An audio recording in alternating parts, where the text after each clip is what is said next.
सीमा की नई नई शादी हुई थी और उसने तो पहले से उम्मीद कर रखी थी कि उसकी सास कोकिला जैसी होगी, जो दिन रात उसे ताना मारेगी और हर दिन कोई न कोई नई साजिश करेगी। लेकिन जब सीमा शादी करके अपने ससुराल आती है तो उसे कुछ और ही देखने को मिलता है। बहू, तुझे किसी भी चीज की जरूरत हो तो मुझे आवाज दे देना। अभी अगर तेरा भी है तो इस घर की मालकिन है, तुझे इस घर को संभालना भी है।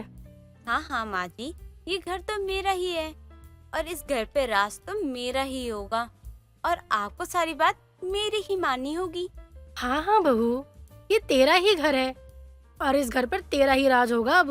और हाँ, इससे याद आया, ये चाबी भी अब तेरे हवाले है।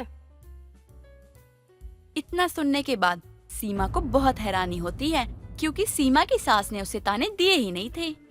लगता है मेरी सास ना अच्छा होने का नाटक कर रही है और वो भी लोगों के सामने। खैर छोड़ो, एक ना एक दिन इनकी सच्चाई ना सबके सामने आ जाएगी। ऐसे ही सीमा को उसके ससुराल में कई और दिन बीत जाते हैं, लेकिन वो देखती है उसकी सास तो उसे कुछ कह ही नहीं रही है। सीमा लेट सोकर उठती है, बिना नहाए खाना खा रही थी, कहीं भी सो जा रही थी और बिना घूंघट के घूम रही थी। एक रोज सुबह के समय सुषमा की पड़ोसन विमला आती है। अरे सुषमा, कहाँ है? जब से तेरी घर में बहू आई है तब से तो तूने घर से ही निकलना बंद कर दिया है। अरे कहाँ है सुषमा? तेरे सामने ही तो सोफे पे बैठी हुई हूँ, लेकिन जब तू देखेगी तभी तो तुझे दिखाई देगा ना। अरे मैं तो इधर उधर देखने में लगी थी। वैसे तेरी बहू कहाँ है? वो तो सो रही है, देर रात तक टीवी देख रही थी, मैंने भी उसे उठाया नहीं। अब उठाऊंगी तो चाय नाश्ता कर लेगी। मैं इसलिए नहीं पूछ रही हूँ कि तेरी बहू ने चाय नाश्ता किया या नहीं किया, या उठी या नहीं उठी, बल्कि मैं तो इसलिए पूछ रही हूँ कि तेरी बहू एक नई नवेली है, उसको जल्दी उठना चाहिए और घर के सारे काम करने चाहिए, पर वो तो अभी तक सो रही है। और सुषमा, तूने कभी देखा है किसी की बहू बेटियों को इतनी देर तक सोते हुए? अरे तेरी बेटी भी तो सोती है 12 बजे तक और देर रात तक अपने दोस्तों के साथ घूमती रहती है। क्या बात है सुषमा, तेरी बहू को आए हुए अभी 4 दिन नहीं हुए और तू अभी से ही बहू के गुणगान गा रही है। क्या बात है सुषमा, सास हो तो ऐसी। अब क्या करूं, बहू को बेटी बनाकर रखूंगी तभी तो वो मुझे माँ बनाकर रखेगी ना। क्या बात है तेरी सुषमा, तेरी बातें सुनकर तो मेरी आंखें ही भर आई। अरे सुषमा, अभी से तू अपनी बहू को सर पर बिठा रही है और ये बिल्कुल भी सही नहीं है। तू उसकी बातें छोड़ और तू ये बता, तू करने क्या आई थी यहाँ? मैं तो तुझे ये कहने आई थी कि शाम को बाजार चलना है। तूने कहा भी था कि हम दोनों बाजार चलेंगे, बस मैं तो तुझे यही याद दिलाने आई थी। सुषमा और विमला की बातें सीमा सुन लेती है और वो अपने कमरे में जाकर खुद से बातें करते हुए कहती है, लगता है माँ जी अच्छा होने का नाटक कर रही है और वैसे तो अभी तक उन्होंने मुझे कुछ भी नहीं कहा। सास तो सास जैसी होनी चाहिए, तभी तो मजा आएगा। अब मैं क्या करूं कि माँ जी मुझ पर गुस्सा होए और मुझे वो सुनाए।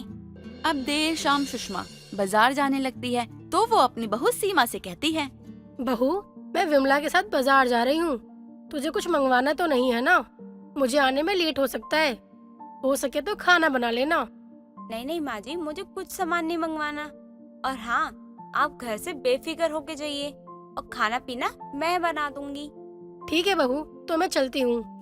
अब सुषमा और विमला बाजार जाते हुए बातचीत कर रहे होते हैं। तभी विमला सुषमा से कहती है, अरे सुषमा, तुझे कितनी बार कहूँ कि अब तू सास बन चुकी है, फिर भी तुझे मैं सास वाली कोई अकड़ ही नहीं आई। अरे आखिर तू चाहती क्या है? जब तेरी बहू तेरे सर पर चढ़कर नाचेगी ना, जब तू पछताएगी और तब जाके तू कोई एक्शन लेगी। अब ऐसा भी क्या कह दिया मेरी बहू ने जो मैं उसे बिना बात के सुना दूं? अरे कितने प्यार से कह रही है कि मैं खाना पीना बना लूंगी और घर का ध्यान भी रखूंगी। अब और क्या ही चाहिए? लगता है तुझे ये सब कहकर मैं अपना समय खराब कर रही हूँ, लेकिन सुषमा बाद में तू बहुत पछताएगी मेरी बातों को याद करके। दोनों बाजार पहुंच जाते हैं और सामान खरीदते हैं और दोनों को सामान लेते हुए काफी समय बीत जाता है। और जब सुषमा घर पहुंचती है तो वो देखती है घर की लाइट भी बंद है, घर का दरवाजा भी खुला है और उसको अपनी बहू के कमरे से टीवी की आवाज आ रही होती है। सुषमा समझ जाती है कि उसकी बहू कमरे में टीवी देख रही है और उसने कोई भी काम नहीं किया है। अरे बहू, अरे ओ बहू, कहाँ है तू? अरे माँ जी, आप इतनी जल्दी आ गई, मुझे तो पता ही नहीं चला। मैं तो टीवी देखने में इतनी व्यस्त हो गई कि घर का एक भी काम नहीं छुआ मैंने। कोई बात नहीं, जा जाकर टीवी देख ले, मैं खाना पीना बना देती हूँ। तो माँ जी आप मुझे सुनाएंगे नहीं? मैं तो कब से आपका इंतजार कर रही थी कि आप मुझे आकर सुनाएंगी। माँ जी सास ना सास की तरह होनी चाहिए। आप मुझे गलतियों पे सुना नहीं रही है और मेरी गलतियों पे पर्दा डाली जा रही है। अरे कोई बात नहीं, अगर तेरी जगह मेरी बेटी होती तो क्या मैं उसके लिए इतना नहीं करती? गलतियां तो इंसान से होती हैं, कोई बात नहीं, मैं काम कर लेती हूँ, जा तू आराम कर ले। ठीक है माँ जी, जैसा आप कहें। सीमा को ये सारी बातें बहुत अजीब लग रही होती है।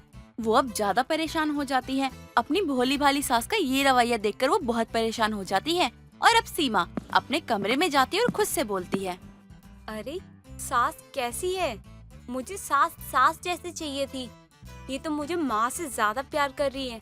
ऐसे काम कैसे चलेगा? लाइफ में एंटरटेनमेंट भी तो होना चाहिए। मेरी सास तो इतनी भोली है कि मुझे कुछ कहती ही नहीं है, वो भी प्यार देने के अलावा। सीमा काफी समय से ये देख रही थी। उसकी सास उसे कुछ भी नहीं कहती। वो गलती भी करती तो वो उसे नजरअंदाज कर देती थी और हर गलती पे बिना समझाए उसे कहती थी कि ये काम मैं खुद कर लूंगी। एक रोज गलती से सीमा अपनी सास के ऊपर चाय गिरा देती है और वहीं विमला भी बैठी होती है। अरे बहू, ये क्या तरीका है तेरा चाय देने का? अगर तेरा चाय बनाने का मन नहीं था तो चाय ना देती तू। गलती से गिर गया, मैंने ध्यान नहीं दिया। और तुझे देखकर काम करना चाहिए था ना। और सुषमा, तू कुछ बोलती क्यों नहीं है? तेरे मुंह में दही जम गई है क्या? हाँ मैं ठीक हूँ, अभी कपड़े चेंज करके आती हूँ। और तू मेरी बहू को इतना सुना क्यों रही है? कितनी छोटी सी गलती पर तू मेरी बहू पर भड़क क्यों रही है? अब सुषमा अपने कपड़े बदल के आती है और सीमा को अपनी सास पे बहुत गुस्सा आता है। जिसके ऊपर चाय का एक बूंद नहीं गिरा था वो सीमा को बहुत कुछ सुना चुकी थी, लेकिन सुषमा अपनी बहू को एक लफ्ज नहीं बोलती है। माँ जी आप कैसी सास है? बगल में विमला काकी बैठी हुई इतना मुझे सुना दिया, आप मुझे एक भी शब्द नहीं बोल रही, आखिर क्यों? बहू, क्योंकि तूने वो जानबूझकर तो नहीं किया ना, और जानकर भी किया होता तो भी मेरा क्या ही बिगड़ जाता। अरे तू भी ना कुछ भी बोलती है सुषमा।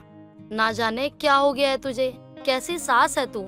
मैंने अपनी जिंदगी में ऐसी सास नहीं देखी, और सास तो छोड़, ऐसी माँ भी नहीं होती है। कोई बात नहीं, मैं बहू को सुनाकर क्या करूँगी, हो गई गलती, बच्ची है। माँ जी आज तक मैंने इतनी सारी गलतियाँ की कि आप मुझे कुछ बोले, आप मुझे सुनाए।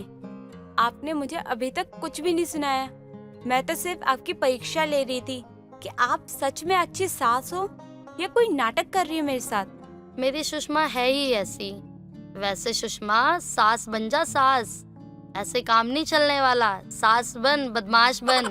जैसी तेरी बहू की हरकतें हैं, तुझे तो बदमाश सास बनना ही चाहिए। आप मेरी माँ जी के कान भरना बंद कीजिए। जैसी मेरी माँ जी है वैसी अच्छी है, और वैसी मैं भी हूँ। सुषमा के व्यवहार से सीमा में काफी बदलाव आता है। सीमा जब अपने ससुराल आई थी तो उसे लगा था उसकी सास उसे हर बात पे ताने देगी, उससे बहुत काम करवाएगी, लेकिन जब वो अपने ससुराल आती है तो उसकी सास उससे एक भी काम नहीं करवाती है और न ही कोई काम करने को बोलती है। तो उसकी सास भले ही उसे काम करने के लिए नहीं कहती हो, लेकिन वो उसको उसकी गलती पे सुनाती नहीं थी। दोस्तों, अगर आपको ये कहानी पसंद आई तो इसे लाइक करें, शेयर करें और कमेंट करके बताएं कि कहानी में आपको सबसे अच्छा क्या लगा।